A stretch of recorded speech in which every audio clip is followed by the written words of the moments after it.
So we're seeing a different deck. One that we uh, briefly covered is the Xenon Ramp slash Talir slash combo deck, and its goal is to just get a lot of power, get a Talir, play other big things, and this hand seems pretty conducive to doing that. You know, got a ramp card in it, it's got some big beefy fatty dudes, and it's got a merchant, so pretty reasonable. Absolutely, seems pretty good. On the other side of things, we do. I know I shut off the hand cam, Oh so let no, me. sorry, just we have the spectator boat again. Stormguard does not in fact have 50,000 cards in hand. They do not. They've got Dark Water Vines, Smuggler, Two Face, Annihilate, and a second copy of Dark Water Vines.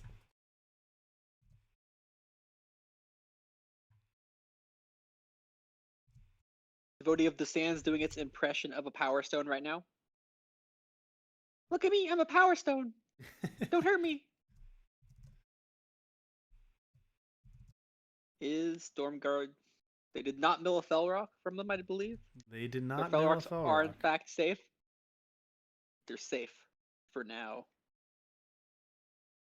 Sandstorm Titan being the beefiest unit since set 1, way back in closed beta. Yeah, I haven't seen a lot of Sandstorm Titans, but still pretty beefy. Sandstorm Titan being killed by Annihilate since way back in set 1.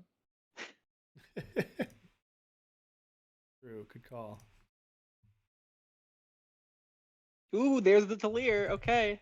The game is afoot, as it All were. right, so do you mind talking us through real quick? Can you just talk through specifically how the combo works one more time? I know we kind of rushed that at the end of the last round, so Sure. you want to just talk real quick about what that combo is and how it works? So especially since we're seeing it on screen, because Biffy is really thinking about this one. I don't blame them. Talir, who sees beyond, is a 8-cost triple primal card. It is a 6/6 with Overwhelm, but more importantly, has your time units have Destiny. And just to reiterate to those of you, Destiny is that whenever you draw a card with Destiny, you play it for free, and then you draw another card.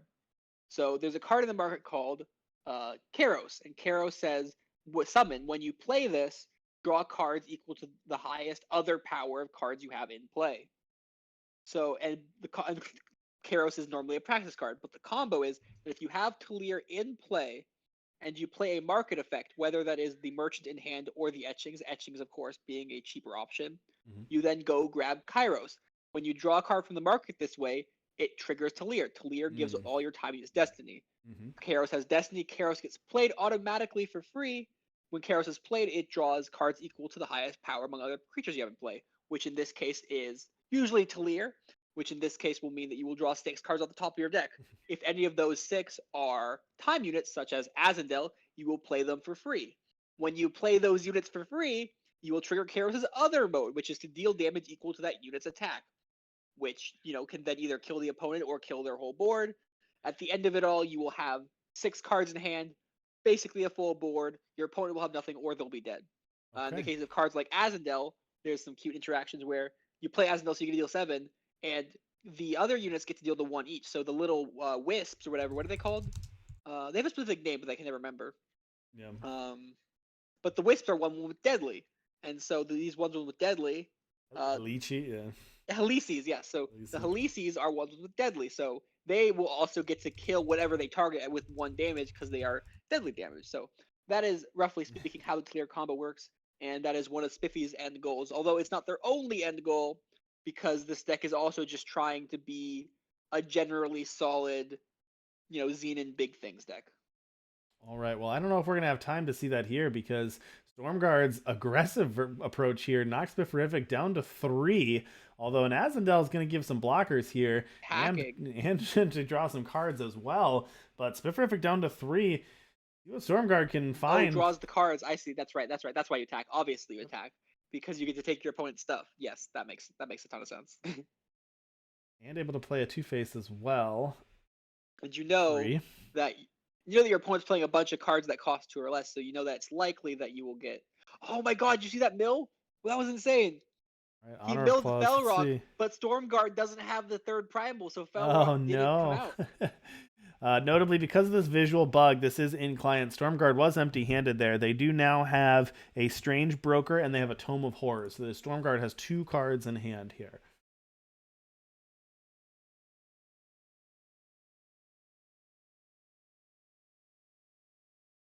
taking every damage. So Stormguard, I don't know if any of you in chat remember, but Stormguard's deck name is called Come On Top Deck Incursion, and that's exactly what Stormguard wants to do right now is Top Deck Incursion. Top Deck Incursion. All right, Exploit from Spiffirific. Gonna see the Broker and the Tome of Horrors, and then I imagine they'll exploit this Feln Vow as well. Especially because they have etchings and they have Azendel, which is likely to give them power. Right, gonna time etchings. We're gonna go to the market. What's in the market? Spifferific wants to grab. They're gonna grab Xenon Temple here. Gain them That's a pretty good one too.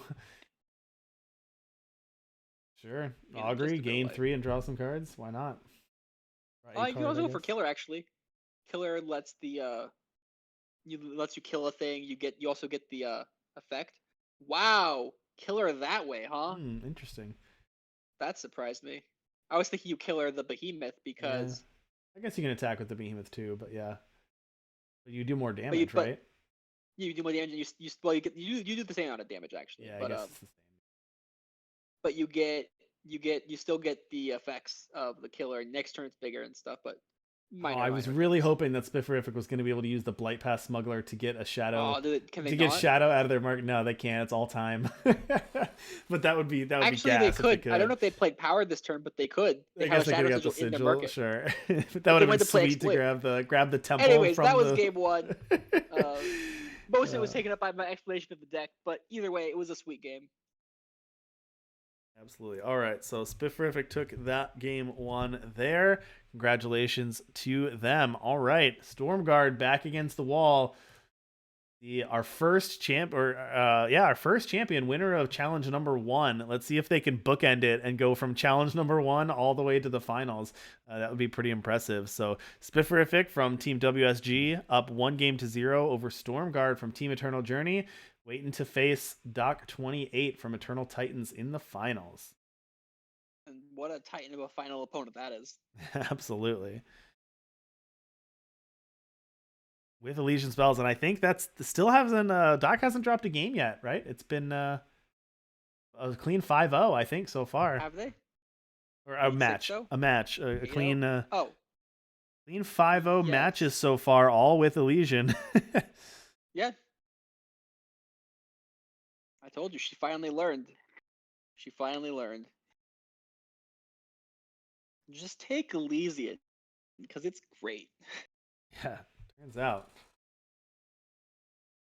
All right, here we go. So, Dark Water Vines off the top. Another hand bug up here. Don't worry, Stormguard has 6 cards in hand.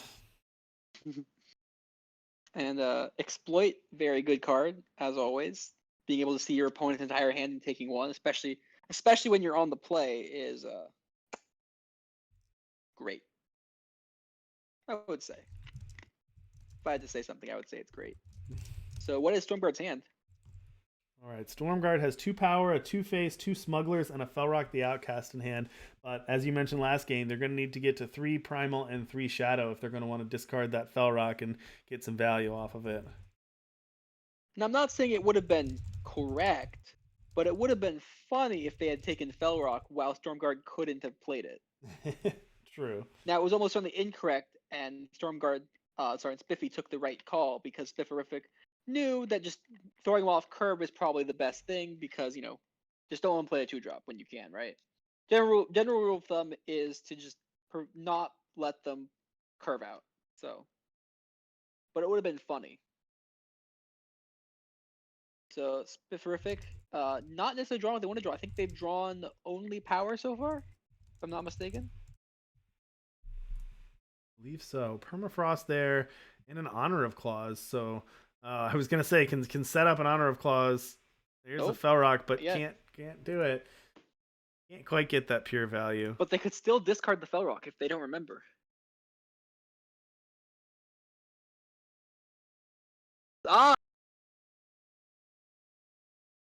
Do you think that pause there was Stormguard realizing that they didn't have third shadow, or I don't know what the rest of their hand is, so maybe the hand was just good enough that they were like, I don't need Felrock right now.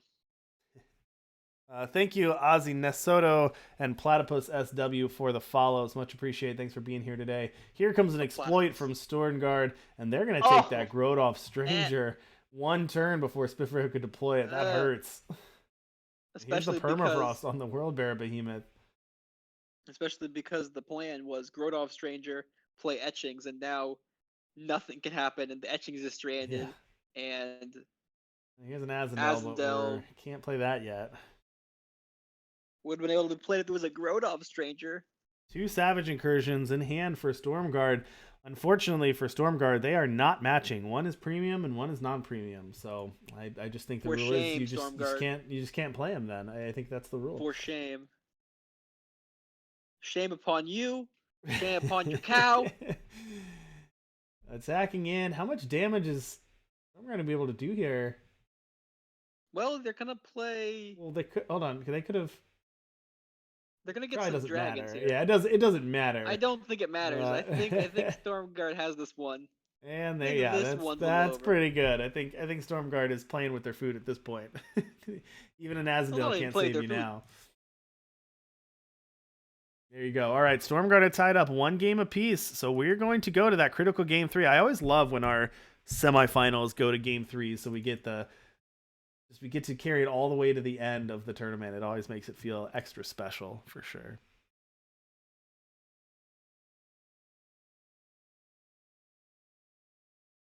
All right, so we are getting ready for game 3 of the semifinal, Spiffirific versus Stormguard. The winner of this game will take it to the finals and meet up with Doc28 for the championship.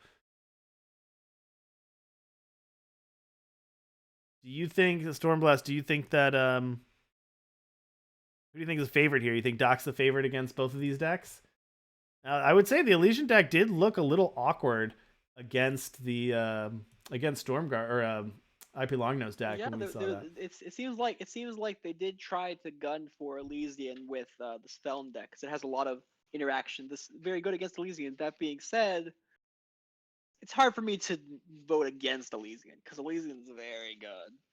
I certainly think that the deck probably has a good matchup versus the Xenon deck, although I believe this Xenon deck, is it playing 8 hand attack spells or just the 4 exploit? I don't remember exactly, but sure. Exploit is very good. Bowling to 6, on the other hand, is not very good. And Stormguard having the appropriate number of cards in hand, not this abnormal 30,000. True. We've got a Two-Face, a Defile, a Felrock, and a Blight Pass Smuggler. So the actual amazing thing about the Talir combo here is that Spiffirific could Talir combo and then just lose. Because you can Talir combo, not kill the opponent, and wipe out because your opponent's milling you and you've just drawn so many cards that you also mill yourself a lot of time with Talir combo. That being said, Spiffirific's deck is not only time units, there's a bunch of interaction spells, so it's far less likely that Spiffirific combo dies. And if their Talir's being taken, which is kind of odd. I guess. What is Stormguard's hand? They have a Defile and a Bright Pass Smuggler and a Sigil. Oh my god! Look! Do you see this top deck? What? I bet you Spiffirific is so happy about that exploit taking Talir now. True. Well, yes, take my extra redundant Talir. I do not care about the first one in my slightest. Second Defile there for Stormguard. Gonna toss 1 away and grab a Permafrost. Sure, not necessarily. And an agent gonna take care of the Two-Face here. Take care of both halves, both faces, if you will. So I'm gonna see. Time etchings into a Sandstorm Titan. Yeah. Yep. So that works. And now Spiffirific just wants to draw undepleted power, please. Yeah, no kidding. Just 1 undepleted power. Well, that's kind of like undepleted power. Do you think Spiffirific is gonna have to? I think they're gonna exploit Talir. I mean, plunder. I think they're gonna plunder away Talir. I think you have to, yeah, and that's what they're gonna do.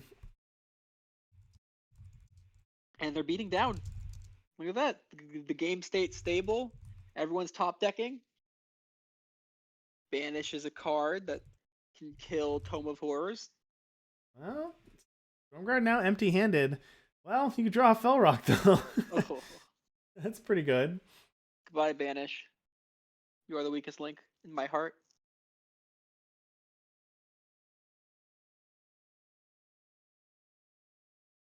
Tokas here.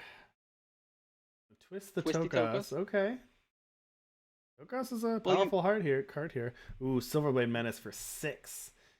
that's Drops not as Spifferific down bad to as it could be. 9. Yeah, it could have been a lot worse. That's true. Here comes Stranger. Although, oh yeah, units can't fly though. Ha. That's true. Sandstorm Titan coming in several years later, coming in and working. I'm assuming that Spifferific knows if Tokas would be good twisted or not, but yeah. Oh, Gordo Stranger hard counters the mill. Of course, I forgot. It's been so long, right? If Gordo Stranger ever gets to attack, you just shuffle your deck back in. Yeah, it shuffles it back in. That's true. Ooh, Menace again for 6. Uh-oh. But no, but it's fine because you just shuffle your deck, right? Well, I'm just looking at damage here. Spifferific's at 3, but Stormguard can't push through the damage. But you can attack, and then you can get Nash. Nash is in the market. Nash puts the menaces back on the bottom of the deck. Yeah, they still have flying. It's true. Yeah, they don't lose flying. They just and this putting the Nash on the bottom obviously also stabilizes you against the attacks. Yeah, I don't love that wording, but units can't fly. They still have flying. They don't lose flying. They just can't. They can't fly. All right, gonna put those two at the now bottom. There's 4 blockers for 3 attackers. A crest. We're gonna put a vow at the bottom. Stormguard in top deck mode. Okay, here's Talir. Well, you played Talir, right? You just played Talir attack, or I guess you were Azendel. Yeah, I would just Talir here. Attacking in good shape here. Yeah. Attacking with everything. Just full on attacking bonanza over here. Oh, what a top deck! Getting 2 power off this as well, right? Yep, 2 power off that. Gotta love it. Banish here. Drawing a banish. That's for not being a time unit. That's a pretty good draw because you can protect your Grotto Stranger, and I think this game is over. Yeah, protecting the Grotto Stranger. I'm not sure what can Stormguard even do. Can't mill at this point. No way to like charge through 3 damage. If there was still a void, Stormguard could have gone to the market to get his void based wrath effect, but there's not. There's not, and Spifferific's gonna take that. Congratulations, Spifferific, Very clean game on making the finals. Very clean game. Well played, Spifferific.